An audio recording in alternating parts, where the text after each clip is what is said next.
Are you looking for the magical focal length that is craved by almost all the YouTubers? Are you looking for one lens that's going to give you an amazing shot time after time? Now, most people want that Sony 24mm f1.4 because that lens has been known to give some really dreamy, beautiful images, but it's going to cost you $1,400. Today, I have a lens alternative, and it's by a really reputable brand named Sigma. I got the Sigma 24mm f1.4, and this is going to cost you near half the price of that Sony lens. Let's go ahead and talk about how great this lens is as a budget alternative to that Sony 24mm. Now, first off, I do want to say thank you to Sigma for sending out this lens and letting me test it out for you today. I have been using this lens for 3 weeks. I do have to ship it back in a couple days, but I do want to thank Sigma for letting me borrow this lens and do this review for you. Let's talk a little image quality here. This is a full frame Sony E-mount lens. They also make it for the L-mount Alliance, but we're going to specifically talk about the Sony system. The beauty is this thing is an f1.4, so that means it's going to be super fast and it's going to give you beautiful images. It can also go up to f16. It's also got this super multi-layer coating here on the front of the lens, which is going to help prevent ghosting and flaring. Now, this thing has an STM autofocus motor. So I found the autofocus to be quick and reliable. I wouldn't worry about losing any shots here. It works as a native lens for the Sony system, even though it is a third-party lens. Now, it has 11 round aperture blades, which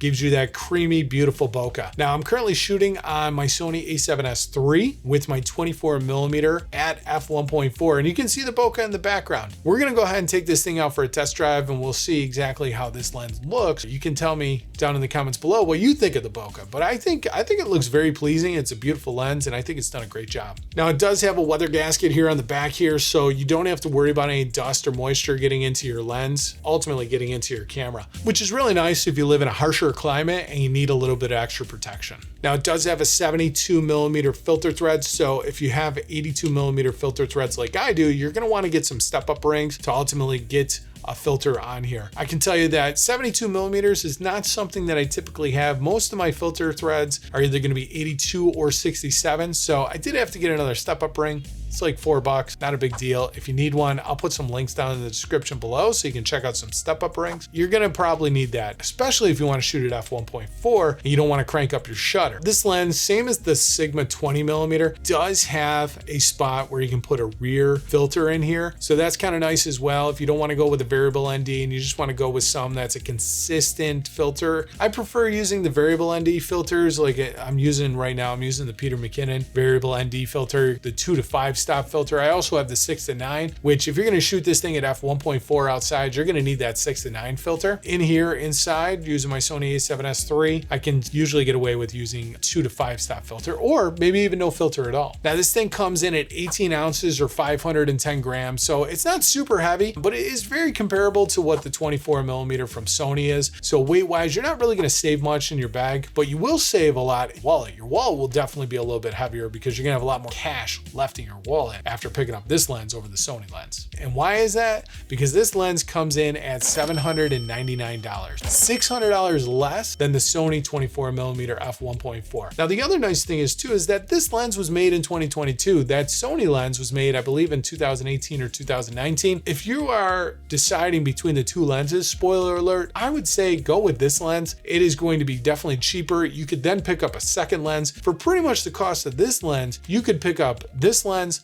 plus the Sigma 16 to 28mm, and you're pretty much going to be all set up for vlogging, basically anything wide angle that you're going to need for the same price as picking up pretty much the 24mm from Sony all by itself. Now let's go ahead. We're going to talk a little bit about image quality here, but first off, why don't we go ahead, get out of this room, and I'll show you some of the image quality is. Let's go ahead and do that. I'll catch you out there.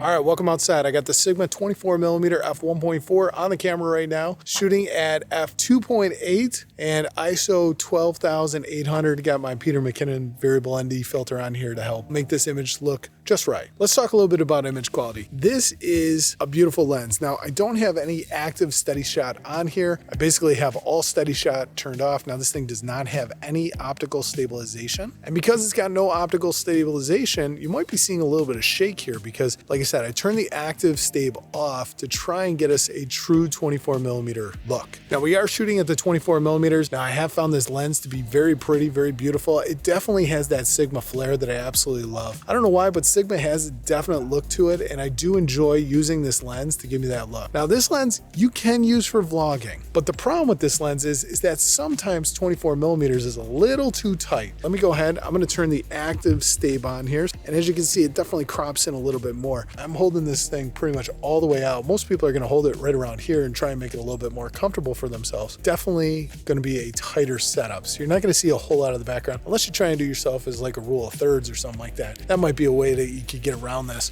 24mm is gonna be kind of tight. You usually wanna get anywhere from a 16 to 20mm for vlogging. I do think the image quality looks really nice coming out of this lens. It's a very gray, overcast day, so you're not gonna see a whole lot of beautiful sunlight. Now on top of vlogging, this lens is gonna be a great low light lens for you. Using it around the house, I've definitely been liking it. It doesn't distort as much as like a 20mm. 24mm seems to be kind of that sweet spot for pleasing facial features. Now, one of the things that I really like about this image is that bokeh looks really nice in the background. You get some really nice bokeh coming out of this lens, and you don't have to worry about this being overly too bokeh-y. Like I said, I currently have it at f2.8. We're getting some nice background separation, and as you can see, the stuff in the background definitely has that blur effect to it, which I absolutely like. Now, what I do like about this lens is going down to f1.4, you are going to be able to use this thing in low light. It's gonna do fantastic in low light. So if you're somebody who shoots a lot of weddings and things of that nature, a lot of times you're gonna be in a low light situation. This f1.4 is gonna do a great job of really capturing some good low light images. If you have couple it with the Sony a7S III and you can crank that ISO up to 12,800, you're gonna get a very clean shot. Or if you use the FX3, gonna get a great shot, gonna get some very nice clean images coming out of this thing. f1.4 is definitely gonna help. Also, with this lens, not only are you going to be able to use it for video, but it doesn't distort that much, so you can even use it for some photo work. If you want to use like more portraits and stuff like that, you're going to want to get more like a 50 or an 85mm lens, or even a 35. You can still get away with this if you're shooting big group shots of using this lens as your lens. This lens is going to be great for low light, and it's going to do exceptional work for you. You're not going to have to worry about a whole lot of noise or grain and things of that nature, because you're going to be able to go down to f1.4 with this thing.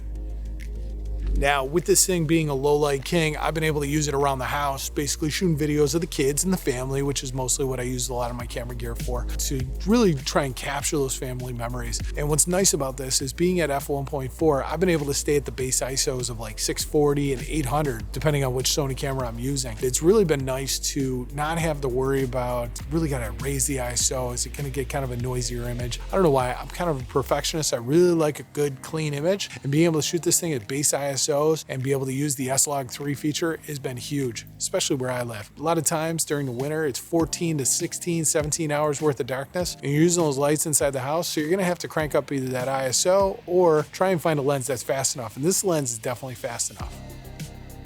Now, before I get into the downsides of this lens, which of course every lens has downsides, go ahead, do me a favor. If you're liking this review, hit that like button, hit that subscribe button, and ring that bell notification so this way you don't miss out on any future videos. I'm gonna be coming out with more videos just like this, and you're not gonna wanna miss those. So let's go ahead, talk a little bit about some of the cons of this lens, and we'll finish up this video. Now, this is a really good lens, and I have really enjoyed using it. I do want to thank Sigma again for sending this out to me, but one of the cons of this thing is it's a little bit heavy. You're not going to save any weight if you're comparing it to that Sony 24mm f1.4, and it's about the same size, so they're almost identical in size. So you're not really saving on size and weight, but you are saving a little bit on the price tag. As far as size and weight goes, you're not going to go ahead and save much. Now, with that being said, this thing is maybe a little bit too tight for vlogging. If you wanted more of a vlogging lens, you're going to want to look at something like a 20mm or even a 16 to 28mm, which Sigma also has as well, and I've done videos on. I'll link that up at the end of the video, so if you want to see more of a vlogging zoom type lens, I'll link that up at the end. But this thing is going to be kind of tight for vlogging, so it's going to be a little bit more difficult if you want to vlog all day with this thing. Can you do it? For sure, you can absolutely do that. But this is going to be more of a specialty lens, more of a lens that you're going to want to use for product shots and for weddings and things of that nature. If you're trying to shoot yourself and you're trying to extend your arm out, it's going to be a little bit more difficult. I wouldn't recommend it. Now, again, one of the cons with this thing, it's gonna have no optical steady shot, which basically means when you're vlogging, you're gonna have to use that active stave, and that's gonna be cropping in an additional 4mm. So you're looking at like 28mm. So as we saw, it's a little bit tight, and you might not want to vlog with it. Now, if you're vlogging with this thing, you might want to stop it down to like an f2.8 or an f4. It does have the capability of going down to 1.4, but you're probably going to want some that's going to be a little less shallow depth of field to try and capture some of that background. And once you do that active crop in, it's going to eliminate a lot of the background anyway. Maybe you want to look at some that is more of an f2.8 aperture. I'm going to leave links down in the description below if you want to check out this lens a little bit further. If you have any questions or comments, leave those down in the description below. If you like this video, I'm sure you're going to like the video on the screen now. It's about another lens for the Sony system. Before you leave, don't forget to like, subscribe, and ring the bell. Appreciate you stopping by. Love you. Bye.